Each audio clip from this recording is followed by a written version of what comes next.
PR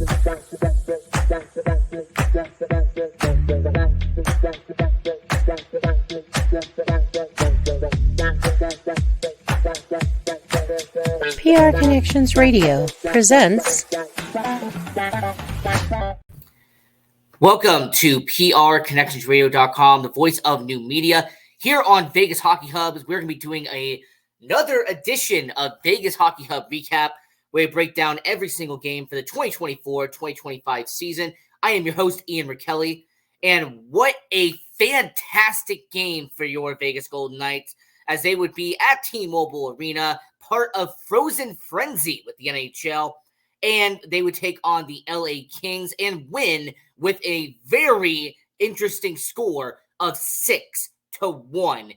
And there was so many positives in this game, not many negatives. In fact, there's only like one or two on my list.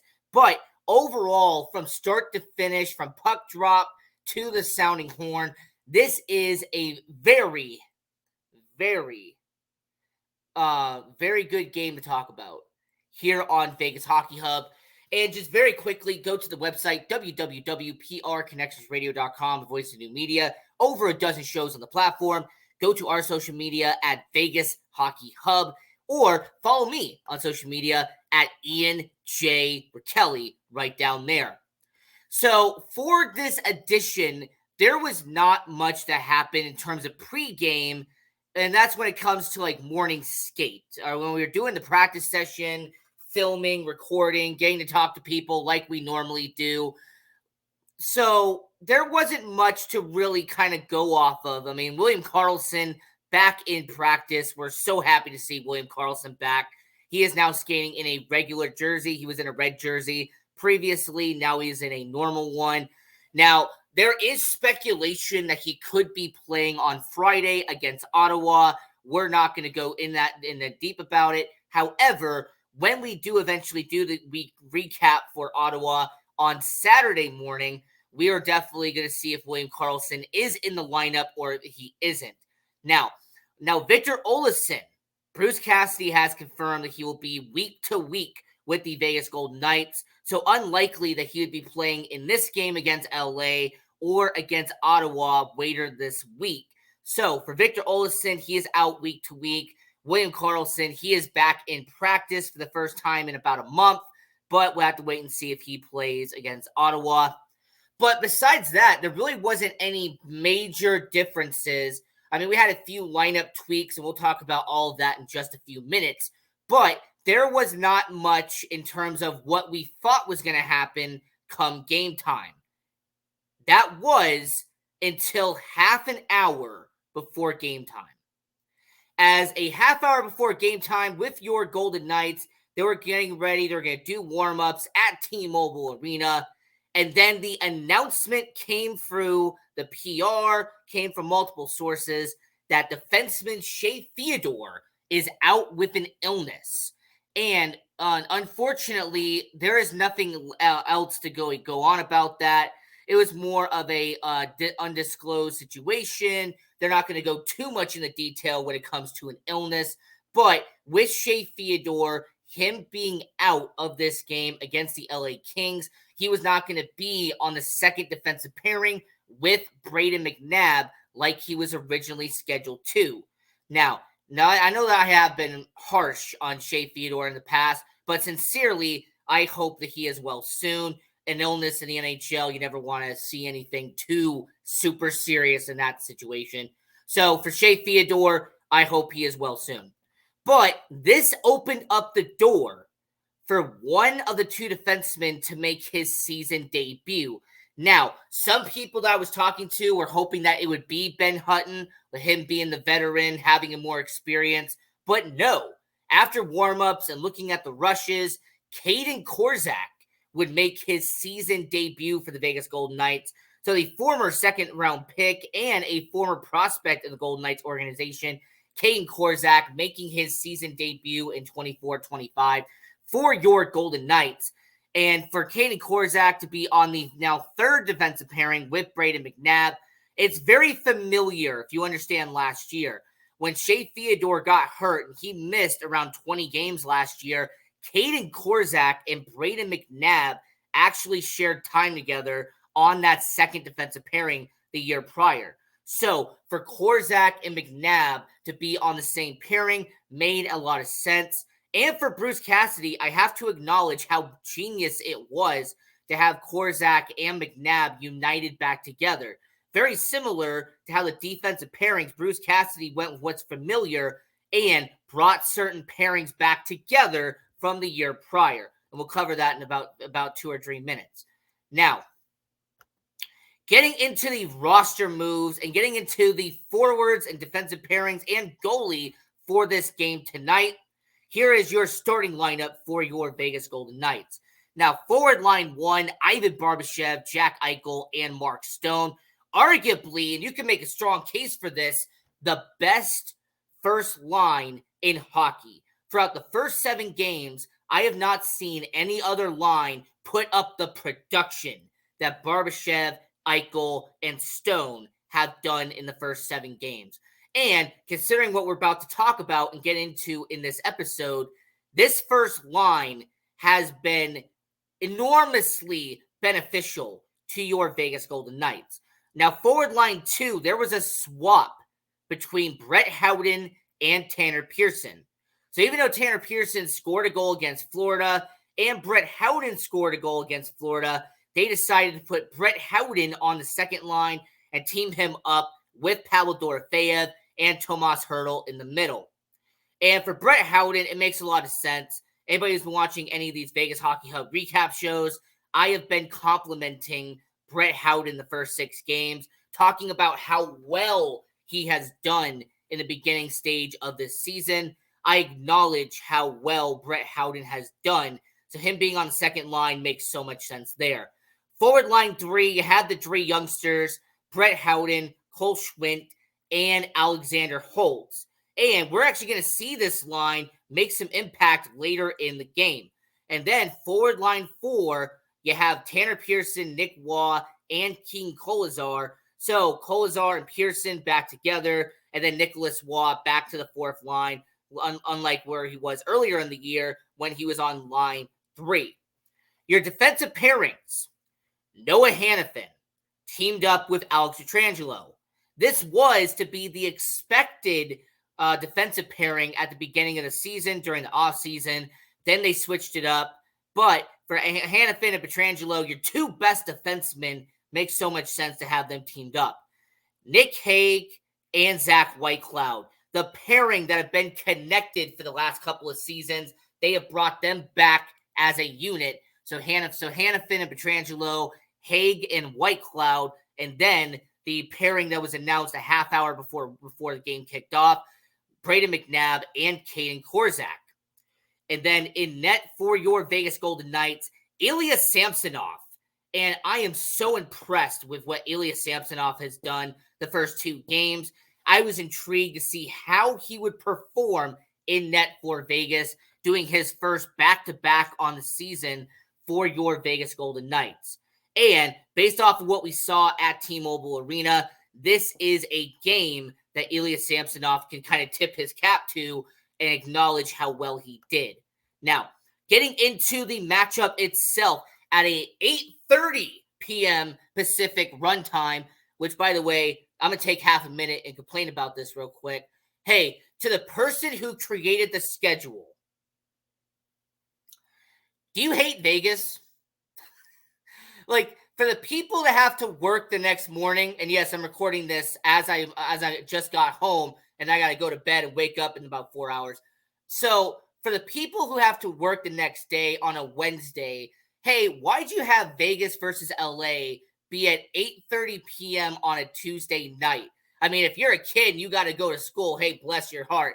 And if you're a parent that has to go to work, oh, man, the amount of coffee you're going to have to consume tomorrow, that's going to be insane for you. I sincerely apologize.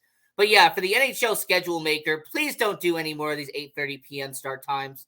All right, it's about midnight, and I'm recording this show, so I don't have to wake up at 5 a.m. and do it like I normally do. Now, getting into the game itself, your Vegas Golden Knights, they would start out with a penalty not even 5 minutes into the game, as Zach Whitecloud would catch Warren Fogley with a high stick, and he would go to the penalty box. But your Vegas Golden Knights would kill off this penalty. And good enough for Vegas, for one of the first times it feels like in forever, they were perfect on the power play. The LA Kings went 0 for 3 on the power play. Your Vegas Golden Knights went 3 for 3 on the penalty kill, which was amazing because you had the penalty with Zach Whitecloud to begin the first period. And then later in the game, about halfway into the second period, Alex Pietrangelo went to the box with a holding penalty. They killed that off. And then about 6 minutes left in the second period, Nicholas Hague would get a double minor because he went up and got a high stick on Quinton Byfield, and he would end up bleeding. Byfield would have to go straight to the locker room. He would just go straight to the bench, grab a towel because he was bleeding after catching a high stick from Hague, and that would be a 4-minute minor. And that's actually the one that I'm very impressed with, is how your Vegas Golden Knights not only was on a 5-on-3 for about 5 seconds, but then you also had a 4-minute double minor towards the end of the second period, and yet your Vegas Golden Knights killed that off and managed to keep the game close, and at the time, to be a shutout for the Vegas Golden Knights. So the LA Kings, their power play unit did not step up in this game, but the Vegas Golden Knights penalty kill so definitely did. Now, moving over to the offensive side for the Vegas Golden Knights. Now, I have been critical of Tomas Hertl in the past. Anyone who's watched any of the shows here on Vegas Hockey Hub, you will know that I have been skeptical, and I have criticized at times the fact that the Vegas Golden Knights traded for Tomas Hertl. The first 6 games of the year, I kind of wondered what his role was. It seemed like he was kind of just lost at certain times. But in this game against LA, Tomas Hertl definitely knew his place, and he earned his production on this night. As Tomas Hertl on the power play would get his second goal of the season, his first of the game, and would make it a 1-0 for Vegas. This would be assisted by Jack Eichel and Mark Stone. And by the way, that would make it 8 assists on the year for Mark Stone and 9 on the year for Jack Eichel. So on the power play unit, Tomas Hertl has been beneficial. In fact, I think almost all of his goals this season have had to been on the power play. So for a guy like Tomas Hertl, it's still interesting to see what his role will be throughout an entire 82-game season. But in Game 7 against LA, Tomas Hertl provided an insane amount of value to the power play unit as they had that first power play goal of the game, and he would score at that point. Now, we're also going to kind of move on from him and talk about our captain. Oh, captain, my captain, your captain. Mark Stone had that assist in the first goal of the game on the power play, and then the Vegas Golden Knights would get back on the power play about 6 minutes left in the first period, and Tomas Hertl to Noah Hanifin over to Mark Stone, and it would be a power play goal for Mark Stone. Now, I will say when it comes to a tip-in, yes, it is still a tip. You know, you still have to hit it, and Mark Stone did, so he gets his third goal of the season, and you had back-to-back power play goals to start out the game for your Vegas Golden Knights. Tomas Hertl, his third assist of the season, Noah Hanifin with his second. And for Mark Stone, a really impressive performance for your Golden Knights. Not only did he have that assist in the first period on the Hertl power play goal, then he has his own goal after that, but Mark Stone would actually have another assist later on in the game. So a 3-point performance, 1 goal and 2 assists for your captain, Mark Stone, providing so much value to the Golden Knights when it comes to 24-25 season. And later on in the first period, Caden Korzak would record his first point of the season as he would get an assist on the Pavel Dorofeyev goal with about 5 minutes left in the first period. Now, Tomas Hertl would also be registered for an assist. That would be back-to-back assists for Tomas Hertl. And then Pavel Dorofeyev, his third goal of the season. Now, there was a scrum after this, and it kind of was wondering to see what happened there. It did look like Brandt Clark from the LA Kings did help tip this in to the net for the Vegas Golden Knights. But besides that, and the little scrum and back and forth after the goal, Pavel Dorofeyev, third goal of the season. So that second line had 2 goals in the first 3 of the first period, and that top 6 had all 3 goals in the first. Now, with about a minute left in the second period, the LA Kings would get on the board as Warren Fogley would get his first goal of the season for him, assisted by Jordan Spence and Joel Edmondson. And that happened with a little under a minute left in the second period. And that would cause the Vegas Golden Knights to only be up 3-1 as they would head to second intermission at T-Mobile Arena. But in the third period, the Vegas Golden Knights would get back on the board. And about 2 minutes into the third, Alexander Holtz would score his first goal as a Vegas Golden Knight. Now, the way this was set up, the LA Kings were trying to dump and chase. They're trying to get the puck out of their offensive zone. Alex Pietrangelo would catch it as he would move up to the boards. He would get the puck. He would then shoot it straight over to Alexander Holtz, and he would dump it right past David Riddick and would be his first goal as a Vegas Golden Knight. So kind of a heads-up play by Alex Pietrangelo in that situation. You have to give praise for him there. And the Vegas Golden Knights would continue to add into the goal sheet as Tomas Hertl would get his second goal of the game, and his third on the season would be a 5-1 game halfway into the third period, assisted by Alex Pietrangelo, his second assist of the game, and Pavel Dorofeyev on his first assist of the season. That would be 4 points total on the year for Pavel Dorofeyev.